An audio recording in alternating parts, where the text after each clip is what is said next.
Mais uma vez, aqui estamos com o nosso programa Os Gideões, convidando você a tomar as Escrituras, a estudá-la conosco e dar um mergulho nas maravilhas da Palavra de Deus. Estamos estudando nestes dias os Evangelhos, entramos no Evangelho de João e vamos ver como João descreve Jesus operando no meio do povo, Jesus cumprindo o propósito que o Pai lhe entregara, Jesus limpando o templo. Este é o tema do nosso estudo de hoje. Jesus limpa o templo. O que havia no templo para ser tirado, para ser removido? O que Jesus estava fazendo, o que Ele queria nos ensinar através desta limpeza que Ele fez no templo em Jerusalém? É o que estudaremos a seguir. Tenha o seu coração aberto, pronto para ouvir a voz do Senhor. Ele vai falar com você. O programa Os Gideões está começando.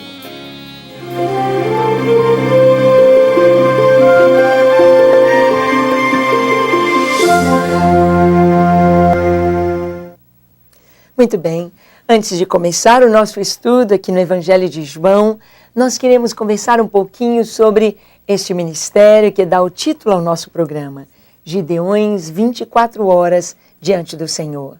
Sabemos que este nome, Gideões, nós temos vários ministérios com este nome, ministérios maravilhosos, como os Gideões Internacionais, que há tantos anos distribuem a Bíblia, levando a palavra de Deus nos hotéis, nas escolas, nos quartéis, fazendo um trabalho tão maravilhoso de semeadura da palavra. Sabemos que nas Assembleias de Deus nós temos os Gideões da Última Hora e tem trabalhos lindos, maravilhosos sendo realizados em toda a nação brasileira e onde alcança a denominação. E Deus trouxe também para que tivéssemos os Gideões 24 horas diante do Senhor. Um grupo de irmãos, um grupo de intercessores, de adoradores, prontos para adorar ao Senhor, para interceder em favor da igreja, em favor do mundo, em favor da evangelização mundial, em favor das autoridades, em favor de 7 alvos, inclusive alvos como a própria igreja local e os seus pedidos. E estes Gideões dão 1 hora para o Senhor, oferecem ao Senhor 1 hora de oração, ou de adoração. E muito em breve estaremos começando o 3º pilar do ministério, que são os Gideões da pregação da palavra. Evangelistas que sairão pregando, anunciando, de porta em porta, nas ruas, nas praças, nas casas. E esse ritmo de oração, de adoração e de pregação da palavra dos Gideões é até a volta de Jesus. A proposta é exatamente esta: orar até Jesus voltar. Adorar ao Senhor na beleza da sua santidade. Adorá-lo por seus atributos maravilhosos, porque a adoração ao Senhor é exatamente a contemplação de Deus e da sua glória, do seu caráter, até o Senhor voltar. Estamos aguardando o retorno de Jesus para levar a sua igreja. Ele vai nos arrebatar. Nós nos encontraremos com Ele nas nuvens. Os mortos em Cristo ressuscitarão. É a primeira ressurreição. E os que estiverem vivos, quando esta trombeta tocar, serão levados, serão transformados e iremos ao encontro do Senhor nas nuvens. E se você desejar participar deste ministério ou desejar que a sua igreja o implante, você que é pastor ou líder, você pode conhecer mais a respeito do Ministério 24 Horas diante do Senhor. Você pode acessar o nosso site. Anote, www.gideõesdaoração.com.br. E se desejar escrever para nós, querendo saber mais detalhes, nosso endereço eletrônico é gideõesdaoração@gmail.com ou gideõesdaoração@hotmail.com. É claro que estes endereços, para você acessar, para você enviar, não pode ter acentos, nem o tio, nem a cedilha. E se você desejar conversar conosco, aí estão os nossos telefones 31 3421 2003 ou 31 3421 2993. Este último final de semana estivemos com as equipes do Ministério em 4 cidades simultaneamente. Em Governador Valadares, em Guanhães, em Vespasiano, em Contagem. E nós estamos vendo como que Deus está movendo, trazendo um crescimento, dando entendimento aos pastores de que esse é um tempo de preparo em santidade para a volta de Jesus. Amém? E por falar em santidade, vamos tomar a palavra e vamos ver Jesus limpando o templo, Jesus trazendo para o povo na sua época um entendimento da vontade do Pai. Abra sua Bíblia em João, no capítulo 2, nós vamos ler do versículo 13 até o versículo 25. Então, acompanhe na sua Bíblia esta leitura.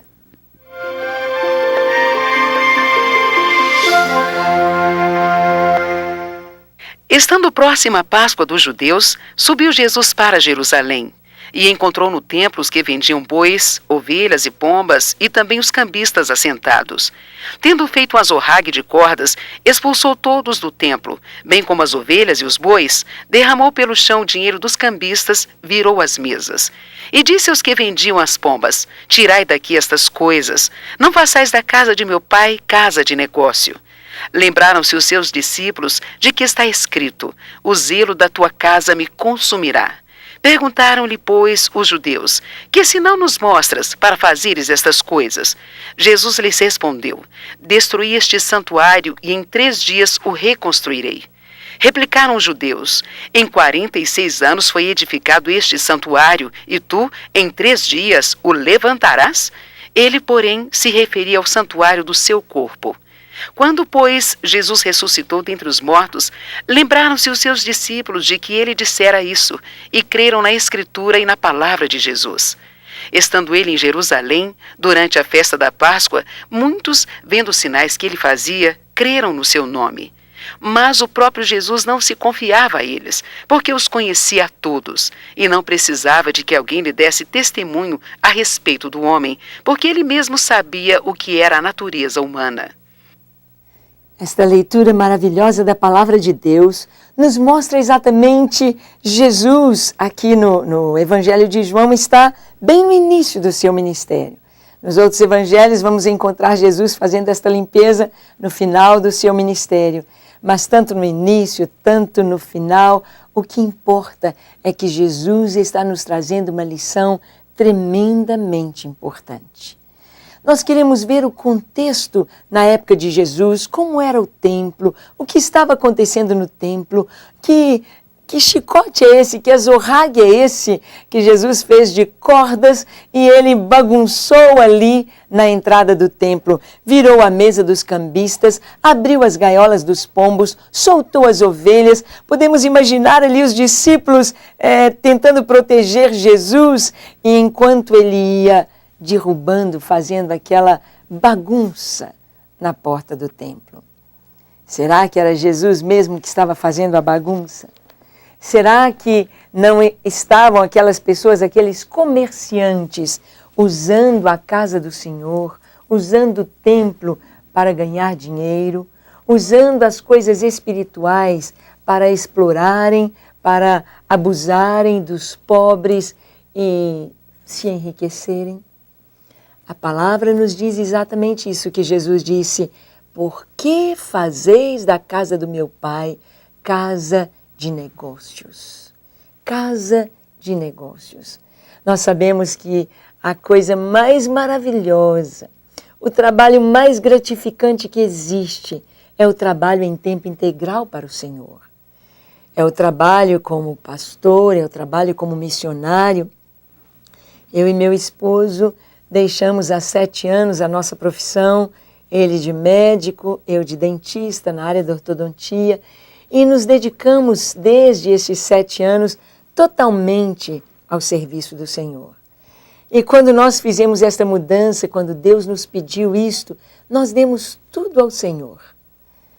Os bens que ajuntamos durante aquele período da nossa vida, mais de 30 anos de profissão, de trabalho, e o nosso salário ele veio para menos que um quarto do que a gente ganhava no consultório. E ficamos sem nada. Mas eu quero dizer o seguinte, como é gostoso trabalhar para o Senhor. Como é gostoso nós sabemos que estamos no centro da vontade do Senhor. Mas aquelas pessoas que às vezes querem fazer das coisas espirituais um trampolim para subirem, um trampolim para obterem as coisas, recebem do Senhor um azorrague nas suas mãos, um chicote nas suas mãos dizendo, a casa do meu Pai será chamada casa de oração para todos os povos. Vamos ver então um pouco a respeito do templo, do que Jesus estava falando. Quando Jesus entrou no templo, havia comerciantes no pátio vendendo bois, cordeiros, pombas, utensílios e até alimentos. Ao chegar ali, Jesus encontrou também cambistas que trocavam as moedas dos visitantes pelo shekel judaico, equivalente a 2 denários, que era a moeda aceita na época. Eu quero que você pare um pouquinho comigo aqui nessas duas afirmações aqui na tela e vamos ver isso aqui. Quando Jesus entrou no templo, havia comerciantes. Jerusalém, a cidade fervilhava na época das festas. As pessoas vinham de longe e muitos judeus moravam em outras nações. Moravam em Chipre, em Cirene, no norte da África, Alexandria, em Roma, em vários lugares, vários países. E lá onde eles moravam, eles tinham as suas moedas. Cada país tinha a sua moeda cunhada. Só que aquelas moedas que eram cunhadas em outros países, como por exemplo a moeda italiana, ela tinha sempre cunhada nela o rosto do imperador, o nome do imperador. Então ali estava César na época de Jesus. E essas moedas estrangeiras não eram aceitas no templo. Por 2 motivos elas não eram aceitas. Primeiro, porque elas tinham cunhadas figuras humanas. E o judeu, ele tinha um mandamento do Senhor, o 2º mandamento, dizendo, não farás para ti imagem de escultura, nem figura do que há no céu, nem na terra, nem debaixo da terra. Então, os judeus não tinham nenhum costume de cunhar ou de esculpir imagens ou figuras humanas. A moeda hebraica, a moeda judaica, era uma moeda que tinha ou uma palmeira, um desenho neutro. E somente o shekel judaico, somente a moeda de Israel era aceita no templo. Então precisava de haver um serviço de câmbio. E nós vamos perceber pela história que o banco, na história da humanidade, os bancos, os primeiros banqueiros do mundo foram os judeus. Os bancos nasceram, a origem dos bancos, troca de dinheiro, empréstimos, foi com o povo de Israel, foi com os judeus. E uma das necessidades de câmbio era exatamente por causa do culto e das festas em Jerusalém. Precisava de ter câmbio, mas não no templo. Não no templo. Eles estavam ali nas escadarias, eles estavam nas dependências do templo e eles iam colocando as suas tendas, podemos dizer, as suas mesas, realmente abusando do espaço cada vez mais para dentro. E nós vimos no texto aqui, Jesus ali encontra os que estão vendendo, eu quero voltar novamente a essa tela, Jesus encontra ali os que estão vendendo bois, bois, cordeiros, pombas, utensílios e até alimentos. Toda esta venda girava em torno do próprio culto. Bois para serem sacrificados, novilhos, cordeiros, idem, pombas também. A pomba era usada para o sacrifício das pessoas mais pobres, que não podiam oferecer uma oferta pelo pecado ou pela purificação, um novilho ou um cordeiro. Então eles usavam pombos ou um par de rolinhas. Utensílios principalmente porque nas ofertas movidas, eles levavam bolos, ou pães, ou nas festas das colheitas. Então, estes utensílios, estes vasilhames, para levar a oferta pacífica, ofertas movidas diante do Senhor. E alimentos, que eram essas de flor de farinha, os pães, etc. Era necessário haver este comércio, mas não no templo. Nós vamos ver que o templo estava sendo usado mesmo como um banco, como podemos dizer, uma casa do tesouro, em que guardava mesmo os tesouros da nação. Ao chegar ali, Jesus encontra os cambistas que trocavam as moedas dos visitantes pelo shekel judaico. Então vemos que este serviço era um serviço que deveria existir, ninguém iria sair lá de Roma e trazer o seu cordeiro na viagem, no navio, para ser sacrificado em Jerusalém. Era muito mais fácil viajar com o dinheiro, podemos dizer com talão de cheque ou com cartão de crédito, eles viajarem com o dinheiro e comprarem na cidade. E a capital do culto era Jerusalém. Onde eles comemoravam as festas era em Jerusalém, o lugar que o Senhor escolheu. Mas o Senhor estava dizendo, olha, não aqui na minha casa. Não vão fazer da casa do meu pai covil de salteadores. Por que Jesus os chama de salteadores? Exatamente por causa de um velho costume do comércio, de colocar preços abusivos de acordo com a época. Você hoje, por exemplo, viaja para lugares de turismo, principalmente aqui no Brasil, e a gente precisava mudar esta situação. Então, só porque ali estão turistas, e os turistas levam dinheiro, então o preço de todas as coisas sobe. Os alimentos durante o período do veraneio ficam mais caros, só porque as pessoas da cidade pensam, eles vieram passear, eles têm dinheiro. Então nós podemos colocar tudo bem caro. Esta ideia estava ali em Jerusalém.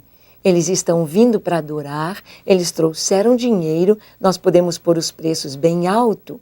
Então, se um pombo valesse, vamos trazer para o nosso dinheiro, se valesse R$10 normalmente, no período das festas ele valeria 15 ou 20. E Jesus chama isso de furto. Jesus chama isso de uma coisa errada. E ele então usa o chicote para fazer esta limpeza, porque isto não deveria ser feito dentro das dependências do templo. Prosseguindo, vamos ver, segundo Isaías 56:7, o templo de Jerusalém deveria ser uma casa de oração para todos os povos. No entanto, em Mateus 21:13, lemos, a minha casa será chamada casa de oração, vós, porém, a transformais em covil de salteadores. A palavra do Senhor, ela traz algo muito além do que nossos olhos podem captar na letra, no que está escrito. Quando o Senhor disse, a minha casa será chamada casa de oração. O que é oração? Oração é o que nos liga a Deus. Oração é esta chave que nos abre os céus. A oração liga o coração de Deus com o nosso coração. A oração, ela invade os céus e ela traz os céus aqui para a terra. A casa do Senhor, o lugar de culto ao nosso Deus, deve ser um lugar que liga a terra aos céus, um lugar em que os céus estão ligados à terra. O culto não deve ser feito com o homem no centro. Hoje nós vemos muitas pessoas que vão ao culto, vão à igreja, buscam Deus para que Deus possa lhes servir, para que Deus possa lhes dar bênçãos, para que Deus possa curá-los, para que Deus possa resolver os seus problemas. Sim, o nosso Deus é um Deus maravilhoso e que faz todas estas coisas. Mas cultuar a Deus não é eu ir buscar alguma coisa, mas eu vou para dar.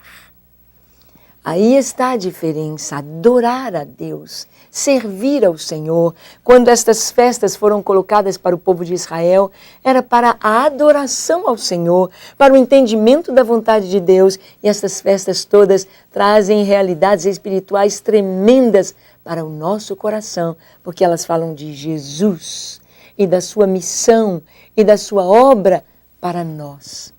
Então, a minha casa, disse o Senhor, será chamada casa de oração. Mas a casa do Senhor não era apenas aquele prédio, aquele templo que por 3 vezes foi construído. Primeiro, Salomão construiu com grande pompa, com muito ouro, com muito bronze, com muito dinheiro, brilhando ao sol. O templo de Salomão foi destruído, Jeremias avisou que isso iria acontecer. E o povo foi levado para a Babilônia. No regresso de Babilônia, Esdras reconstrói o templo. E então, depois de Esdras, nós vamos ver Herodes, ele vai ampliar o templo. Ele quer agradar os judeus, então ele amplia, faz uma reforma e leva 46 anos nesta obra de reconstrução do templo. O templo fica lindo, o templo fica maravilhoso. Mas Jesus está dizendo, quando ele disse, os judeus vieram perguntar, com que autoridade você faz isto? Quem te deu essa autoridade para sair pegando chicote, derrubando as coisas? Quem falou com você que você tem direito e autoridade aqui no templo? Nós temos uma hierarquia para mandar no templo. E que autoridade você tem? Então, vamos ver aqui, Jesus disse que ele reconstruiria. Quando Jesus disse que reconstruiria o templo em 3 dias, ele falava de que ele seria morto e ressuscitaria ao 3º dia. O templo de Jerusalém se tornou obsoleto e a ressurreição de Cristo colocou outro templo em lugar daquele, a igreja, o corpo de Cristo.